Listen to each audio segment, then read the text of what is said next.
Ողջույն հարգելի հեռուստադիտողներ եւ ռադիոլսողներ, Armount TV-ի եւ Radio One Գյումրիի եթերում երկու սերունդ հաղորդաշարն է։ Եվ այսօրվա մեր հյուրերն են քանդակագործներ Արտուշ եւ Վահագն Պապոյանները։ Բարև ձեզ, շնորհակալ ենք մեր հրավերն ընդունելու համար։ Բարև ձեզ, մենք նույնպես շնորհակալ ենք։ Այսօրվա մեր զրույցի թեման քանդակագործությունն է որպես արվեստի եւ մշակույթի ճյուղ։ Պարոն Պապոյան, կխնդրենք պատմել, թե ինչպես սկսվեց ձեր ճանապարհը այս ոլորտում որպես քանդակագործի։ Շատ հետաքրքիր հարց է, որովհետև միշտ տալիս են ինձ, բայց ցավոք սրտի դրա պատասխանը ես այդպես չգիտեմ։ Դե փոքր ժամանակվանից իմ մեջ սեր կար նկարչությունը։ Ես շատ կուզեի նկարել, ամեն անգամ նկարում էի։ Ու անդադ հայրիկիս խնդրում էի, որ ինձ նկարչական տանեն, եւ տարան մի օր։ Տարան ընդունվեցի նկարչական մեր կուրովի ավան դպրոցը, բայց այնտեղ ասենք մենակ մի բաժին կար, գեղանկարչություն բաժիններ, սովորեցինք, երկրորդ կուրս էի կարծես, երկրորդ դասարանն է, երրորդ դասարան, փորձեցին քանդակի բաժին բացել, եւ ով ցանկություն ունի, երկու ցանկություն հայտնեցինք այդքան աշակերտների մեջ ես եւ մեր նախին քաղաքապետ Միշա Վարդանյանը, մենք իրար դասարանում էինք։ Բայց ընդամենը երկու պարապմունք տևեց այդ քանդակը, նորից փակեցին։ Այդ եղավ իմ շփումը այդ աշակերտական տարիներին քանդակի հետ։ Բայց ես ոնց որոշեցի, որ քանդակագործ դառնալ, ճիշտ ասած, անկեղծ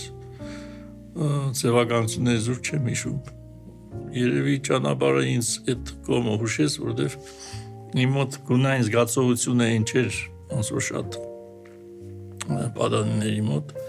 ես ավելի շատ ծավալ էի սիրում ու մեկ էլ գծանկար։ Երևի այդ ստիպեց, որ ես քանդակի ճյուղը վերցնեմ։ Ինչևից է, մինչև դպրոցս ավարտելը նկարչական դպրոցում էի սովորում, հետո երբ որ արդեն դպրոցս ավարտեցի,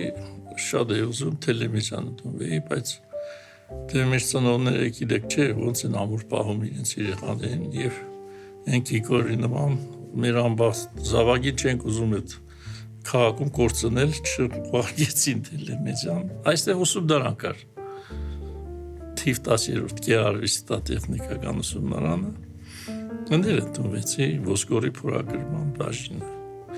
2 տարի այնտեղ սովորեցի, հանդիպեցի Կոշտոյան Զավենին, որը դասավանդում էր, եւ ինքը տեսնելով իմ շատ մեծ ցանկությունը հրավիրեց իր արվեստանոցը ու ասեց ուզում ես շարունակես պարապես, ասի հա, հանեց բանալիները տվեց արվեստանոցի եւ ես 4 տարի իր մոտ աշակերտել եմ այն վերածննդի վարպետների օրինակով։ Հետո դրանից հետո արդեն փորձեցի 7 մի տարի չընդունվեցի, հետո ընդունվեցի 6 տարի։ Սովորեցի, որտեղից դասավանդեցին սկզբում Աշամ Շահինյանը քանդակագործ, հետո Արա Հարությունյանը, հետո Թերեզա Միրզոյանը։ Ավարտելուց հետո արդեն բարձր արդեն որակավորումս քանդակագործի, ես այսպես մտա մշակույթի դաշտ, կերպարվեստի քանդակագործության դաշտ։ Պարոն Պապոյան, իսկ ձեր առաջին քանդակը ո՞րն է եղել եւ ինչպես է ծնվել քանդակը։ Հենց առաջին քանդակս արել եմ այդ նկարչական դպրոցում պլաստիլինից գյումրեցի Տուդուգահար էր, ուրեմն ինքը ցալապատիկ նստած, հետաքրքիրը որն է եւ Տուդուկով նվագում էր եւ դա արել էի որպես ցայտախյուրի էսկիզ, որ Տուդուկից է ջուրը պետք է կար իր հետ կոկավորման մեջ, այդ էր արել ու հետաքրքիրը որն էր, որ պլաստիլինի գույնը դուրս չէր գալիս, չգիտեի ոնց գունավորեի, որևէ մի մանիկյուր վերցրի եւ ներգեցի։ Բայց առաջի լուրջ աշխատանքը, որով ես ներկայացա, մրցանակ ստացա, դա գյումրեցիներ աշխատանքներ, 3 ֆիգուրանոց, որը մինչև մի մոտ պահպանվում է, շուտով երևի հնարավորություն կունենա տեսնելու նորից։ Շնորհակալություն, պարոն Պապոյան։ Վահագ ջան, ձեզ եւս կխնդրեմ ներկայացնեք ինչից ոգեշնչված ընտրեցիք այս մասնագիտությունը։ Ուրեմն ասեմ, ի տարբերություն այրիկից ես լավ առումով ասված դատապարտված էի քանդակագործ դառնալուն, լինելուն, այսպես աչքս բացել արվեստանոցս հայրիկիս հետ եղբայրներով, մենք 3 եղբայր ենք, եղբայրներով առավոտից իրիկուն հայրիկի հետ, հայրիկի մոտ աշխատելով չհասկանալով ինչպես մտանք այդ աշխարհ, բայց այնց էվի կայտագղեց այդ աշխարհը, որ չկարողացանք ցանկություն էլ չառաջացավ դուրս ելնելու։ Այսպես անդատար աշխատանքը բերեց հասցրեց մի մագարտակի, չեմ կարող մագարտակը կոնկրետ նշել ինչ աշխանի, բայց ամեն դեպքում աշխատում ես առանց մտածելու, առանց հասկանալու, առանց մենակ զգացողությամբ։ Երևի թե այդ պատճառը եղավ, որ սիրահարվեցի, այսպես ասած, արվեստին, տեսնելով հայրիկին, զգալով իրան, ես ինքս մտա այդ աշխարհ։ Իսկ եղել է պա որ ցանկանաք թողնել եւ այլ մասնագիտության մեջ ձեզ պատկերացնել։ Երբևիցե չեմ մտածել, մտքից ծերով անգամ չի անցել։ Ընդհանրապես ինձ ահավոր շատ, եթե այդ բառը կարելի օգտագործել, ահավոր շատ դուր է եկել։ Կայտագղությունը ահավոր մեծ էր։ Ես եղել եմ արվեստանոցում եւ ականատես եմ եղել Վահագ ջան, թե ինչպես ես դու աշխատում քանդակի հետ, իրոք որ քո կատարած աշխատանքը եւ թե ինչպես ես դու վերաբերվում քո մասնագիտությանը եւ գործին, ինձ զարմացրեց չափազանց քո մոտեցումը քանդակին, թե ինչպես է քանդակը քո ձեռքերում շունչ ստանում եւ կենթանանում։ Հիմա հարցս կուզեմ ուղղել պարոն Պապոյանին, պարոն Պապոյան ջան, ինչ դժվարությունների առաջ կանգնեցիք, ինչ դժվարությունների հանդիպեցիք այս հետաքրքիր եւ դժվարին ճանապարհը անցնելիս։ Թույլ տվեք նախքան ես հարցին ասել եմ, ես մտնեմ մի քիչ առաջ դրված Վահագի հարցին, թե ոնց եղավ։ Ես ասեմ, որ ես որպես ծնող երբեք չեմ այսպես ուղղություն ցույց տվել, որ նրանք դառնան արվեստագետներ։ Ես դեսպոտ չեմ եղել, այդ իրա դատապարտումը լավ առումով է ասում, ես չեմ դատապարտել, ինձ որսի 3 տարտակատագործ։ Այլ ազգ են տվել, բայց միշտ ուզեցել եմ, որ իրանք իմ մոտ եղնին։ Սկզբից խաղի տեսքով էր իրանց մոտ, կավի հետ էին խաղում, թե բոլոր երեխաները ցեխի հետ սիրում են խաղում։ Բայց իրանց խաղը արդեն կամաց ավելի շատ կրկնապատկեց իրանց ցանկությունը, որ ավելի շատ այդ տրորեն կավը, զգան կավի այդ պլաստիկությունը, համն ու հոդը, այդ զգացողությամբ իրանք կամաց ներգրավեցին այդ աշխարհ եւ պիտի ասեմ Աստծո տվածն է, որ իրանք չէին կարող հրաժարվել, եթե ես պատճառն եմ, հետևանքը իրանց Աստծո տված շնորհքն է, որ իրանք հնարավորություն ստացան իրենց ապրելակերպը ներդաշնակեն իրանց կենցաղի ու հայրիկի գործունեության հետ։ Օրինակ, եթե ես ասեմ, ես երբ որ քանդակագործությամբ սկսեցի զբաղվել, իմ հայրս քաղաքի հայտնի խառատներից էր,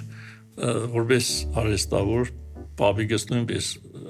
լավ արհեստավոր եղել, այսպես ժեշտանջի էին ասում իրենց, թիթեռագործեր, այսինքն արհեստի մեջ մենք արդեն կայինք եւ ամեն մեկն էլ իր գործում միշտ արվեստագետ է եղել, որովհետեւ ես հիշում եմ, թե հայրիկս ոնց էր ստեղծագործում նոր դետալներ ստեղծելու առումներով ինչ հնարքներ իրարում, նույն բանը ասենք պապիկից եմ տեսել, թե ինչպես է ինքը վառարանները երբ որ պատրաստում, միշտ չեկան կայարան, ինչ որ նոր նախշեր տեսնում բանի մեջ եւ երևի դեռ մտածել իմ մեջ իրանց այդ շենք ու շնորհքը ես տեսնելով վերցրել էի, երևի արդեն իմ քանդակագործինս է եւ արվեստանոցային պայմաններին ստիպեցին որ իրանք դառնան եւ 3 տղաներս է նույնը, ես ոչ մեկին չեմ ստիպել, այլ ազատ եմ թողնում։ Վահագ ջան, մեր օրերում ինչ փուլում է քանդակագործությունը։ Մեր երիտասարդները արդյոք ընտրում են այն որպես մասնագիտություն։ Տեսեք, դաշկիր հարց տվեցիք։ Երևի թե հիմա մի փոքր այլ է։ Ինչ առումով։ ամեն ոք, որը ուզում է ինչ-որ բան անել, իրան մասնագիտություն է կպցնում։ Այսինքն, ես մեր դարում մի քիչ խառնված է քանդակագործությունը, եթե վերցնենք առանձին քանդակագործությունը, որովհետև կարող է դիզայները որակավորվել որպես քանդակագործ, նույնիսկ լրագրողը կարող է որակավորվել որպես քանդակագործ, խառնված է մի փոքր։ Բայց եթե վերադառնանք զուտ մասնագիտությանը, ես կարող եմ ասել, որ բոլոր ժամանակահատվածներում էլ կարող է նաև լինեն նմանատիպ փուլեր, բայց ամեն դեպքում այն անձնավորություն, այն մարդը, որը նպատակասլաց է, ունի նպատակ, ունի աշխատասիրություն, ունի կամք ու ցկտու, հասնում է իր սահմանած սանդղակին կամ փորձում է հասնել իր սահմանած սանդղակին։ Ես կարող եմ ասել բարդություններ ինչ առումով կարող է լինել, դե քանդակագործությունը առհասարակ ժամանակ է պահանջում։ Չես կարող դու մի օր արթնանալ ու ասել ես քանդակագործ եմ ու սկսել քանդակներ անել։ Տեսեք մի բան ասեմ, երբ որ մեծածավալ բախտս միգուցե բերեց, որ այն ժամանակահատվածում որ ես արդեն կարողանում էի քանդակել, նոր սկսում էի ուսանողական տարիներին, այդ ժամանակահատվածում էր, որ հայրիկի մեծածավալ աշխատանքներն էր ամեն տարի ինքը մեծածավալ աշխատանքներ քաղաքում տրված աշխատանքների ժամանակահատվածում է եղել ու ես սկսեցի իրար հետ աշխատում էինք, քանդակում էինք ու ամենակարևոր ես կարող եմ ասել ամենակարևոր դասը միգուցե եղավ այն, որ ինքը ինձ թողեց որպես անհատ ստեղծագործող մոտենալ իր աշխատանքներին։ Շատերը կարող է չթողնեն երեխեքին, թողնեն իրանց էգոյով, որովհետև ամեն դեպքում բարդ է թողնել քո աշխատանքը մի մարդու, որը հենց հələ նոր է սկսում։ Կարող է նաև սխալներ, կարող է որն է բնականաբար սխալներով կքանդակի, չէ՞, սխալներով կներ, դու ստիպված լինես քո աշխատանքը թողնես, այդ սխալը նորից ուղես։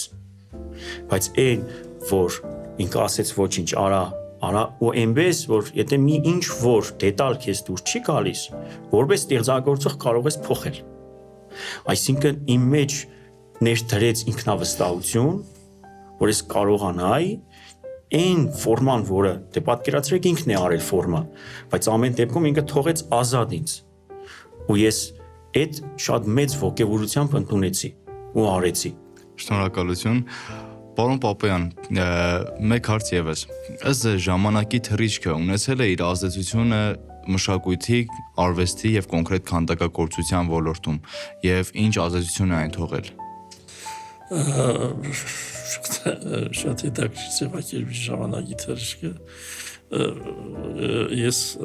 դրանք ավելացնեի գիտության թռիչքը, որը ժամանակի թռիչքը գիտության հետ է այդ գիտությունը որ չլիներ, այդ ժամանակի չէր թռնի։ Բնական է, արվեստագետը միշտ արվեստը ավելի շուտ եւ արվեստագետները միշտ հետևել են ժամանակի ընթացքին, իսկ այդ էտապները, որոնք որ թռիչքացավ են եղել, դա եթե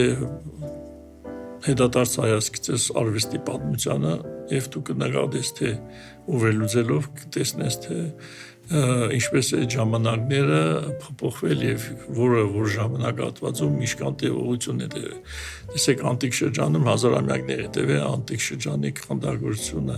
Դե ժամանակ գեղանկարչություն չի կարող ասել, որովհետեւ այդպես չի պահպանվել գեղանկարչական բաները, կա ժայռանկարչություն, տեսեք այնտեղ եղել է, ասենք սապորանկարչություն, բայց հիմնականում ծավալային արվեստը անտիկ շրջանի երկար է տևել, մի քանի 100 տարիներ է տևել։ Անտառ նույն ձևի են արել, եւ անտիկ ժամանակահատված է, հունական ժամանակահատվածը այդպես է տաշված։ Հետո դրանից հետո գալիս է ինչ իզմեր, գալիս է վերածնուն, չէ, որ արդեն մի քանի տարի տևել, արդեն ռոկոկո, բարոկո, չգիտես ինչ, կամ ռոմանական արվեստը նրանից առաջ է, դրանք կամաց ժամանակահատվածները փոքրանում են։ Ինչի են փոքրանում, որովհետև եթե այն ժամանակահատվածներով տրանսպորտը ցին է եղել, Իշքան ժամանակահատված է պետք եղել, կետից բեք այդ նշտալու, չէ։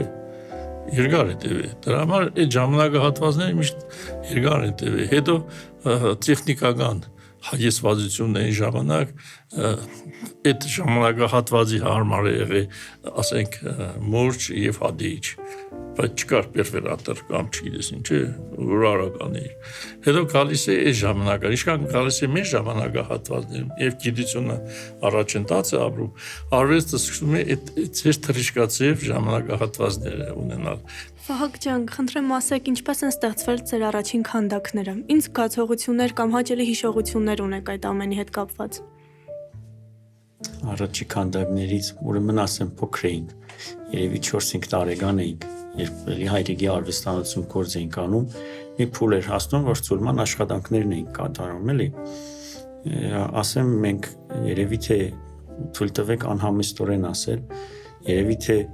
եզակի արվեստագետներից են, քանդակագործներից են, որոնք որ սկզբից մինչև վերջ մենք ենք անում։ Այսինքն սկսված է սկիզային փուլից, հորինվածքից, ստեղծագործելուց, մինչև ամենավերջի շտրիխը դնելը մենք ենք անում։ Այսինքն էսկիզավորում ենք, մոդելն ենք սարքում, մեծ քանդակն ենք անում, կաղաբարն ենք անում ու ցուլման աշխատանք, եթե բրոնզացույլ է ցուլման աշխատանքներն ենք անում,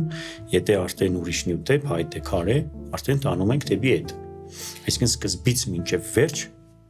մենք անում ենք, քանդակում ենք, ավարտին ենք հասցնում։ Ուրեմն այդ ժամանակահատվածում, երբ որ հայրիկը գործ էր անում, եթե չեմ սխալվում, միանգամից մոմից քանդակ էին կարել, ասաց, որպես 3 տղա ամեկը մի հատ քանդակ արեք, ցուլենք։ Ուրեմն ես հիշում եմ արել էի շունը նստած, երևի մինչև հիմա կա այդ գործը։ Շունը նստած լուսացույցի լուսափորի դիմաց սպասում էր մինչև իր հերթը կանցնի։ Հետարքիր քանդակ էր, հիմա որ նայում եմ, ահագին հետարքիր եմ արել այն ժամանակ, լինելով երևի 4-5 տարեկան էի, չեմ հիշի ինչքան էի։ Ու այդպես թե աշխատելով, թե ստեղծագործելով շատ հետարքիր պահեր առհասարակ ստեղծագործական փուլը եւ մի փոքր դիսկոմֆորտի մեջ է ընկնում սկզբնական փուլում ստեղծագործելու փնտրումների ժամանակ, բայց հենց արդեն գտնում ես ինչ ես անում,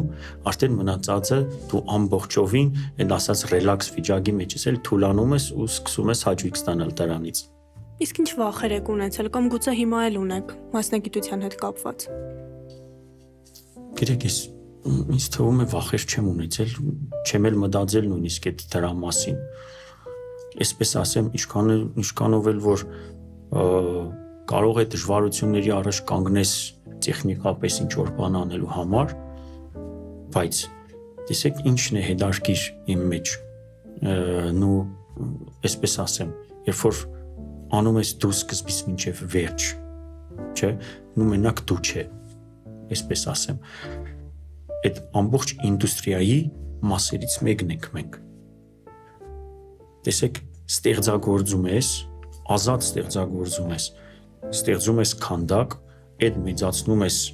ինչ-որ մի X աշճանի, որը անհրաժեշտ է տվյալ միջավայրում ճիշտ դիտվելու համար, պետք է արդեն ստեղծագործական, այսինքն աշխատանքային մյուս փուլերը, արհեստներն են գալիս դրան լրացնելու։ Այդ պահով ես շատ հանգիստ եմ, որովհետև գիտեմ թիգունքիս ունեմ եղբայրներ, որոնք նույն պրոֆեսիոնալիզմով, նույն ձևով իրանք տանում են մինչև ավարտ։ Այսպես ասած, բաժանել ենք մեր մեջ մենք գործերը, մենք երեքս էլ կարողանում ենք անել եւ քանդակ եւ կաղաբարահանում ու տեխնիկապես մնացած փուլերը, բայց նաեւ շատ կարեւորում է, որ մենք այդ ամեն ինչը հասկանալով բաժանել ենք մեր մեջ, այսպես ասած, ինչ որ մի աշճփանի գործերը ու հանգիստ ենք մենք, ահավոր հանգիստ ենք։ Խոսալու ընթացքում հիշեցի ես ինչ վախ ունեմ։ Վախ չէ, միգուցե սրդի թրտրանք։ Տեսեք, ես երբ որ պատվերներ եմ անում, մասնավոր պատվերներ եմ անում, յուրաքանչյուր մասնավոր պատվեր այդ կարող է համարվել մի հատ մեծ քննություն, որովհետև կերպար ես քանդակում, ու այդ կերպարը համապատասխան լինի այն կերպարին, որը անում ես։ Ու երբ որ գալիս են դիտելու,